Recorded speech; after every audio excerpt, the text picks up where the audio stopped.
नमस्कार साथियों। साथियों,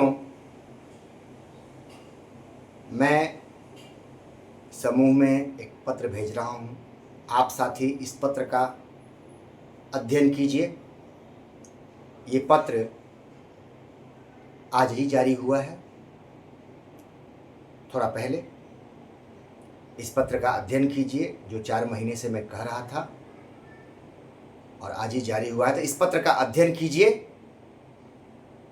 और तब विस्तृत इस पे चर्चा होगी। क्या है, कैसे है, चूंकि बहुत कुछ नहीं बोला जा सकता है, मर्यादा है अपनी, तो इसका आप अध्ययन कीजिए। इस पत्र का निश्चित तौर पे आप समझेंगे कि जो मैं 4 महीने से कह रहा था, मेरी बातें सत्य थी या गलत हुई, क्या मेरी बातों पर मुहर लगी या नहीं लगी। ये निर्णय आपको करना है कि मेरी बातें सत्य हैं या नहीं है। बाकी आप समझ रहे होंगे। नमस्कार। इतने के लिए आया था कि बस उस पत्र का अध्ययन कीजिए। विस्तृत बातें होती रहेंगी, बहुत सारे साथी जवाब भी देंगे। बहुत सारी चीज़ें आप पढ़ें, अध्ययन कीजिए, समझिए पहले उसको।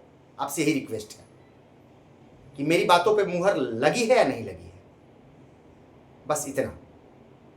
बाकी हम लोग ऐसे ही चर्चा करते रहेंगे। अध्ययन शिक्षक का काम है, अध्ययन और अध्यापन। और मेरी बातें गलत नहीं होती हैं, प्रमाणित होती हैं।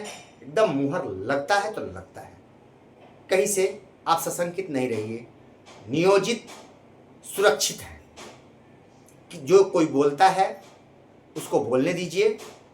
हम जहां हैं सुरक्षित हैं, हम संविधान के दायरे में काम कर रहे हैं और संविधान से हमको न्याय मिलता रहेगा। और ऐसे पत्र निकलते रहेंगे और हम लोग देखते रहेंगे, अध्ययन करते रहेंगे। बाकी चीजें हम लोग शेयर करते रहेंगे, बातें होती रहेगी। ग्रुप बंद है तो थोड़ा सा हम लोग संयम भी बरतें। तो साथियों, उस पत्र का अध्ययन जरूर आप कीजिए। मैं जो भेज रहा हूं, क्या मेरी बातों पे मुहर लगी या नहीं, बस आपको ये निर्णय करना है उस पत्र का अध्ययन करके। ठीक है साथियों, नमस्कार।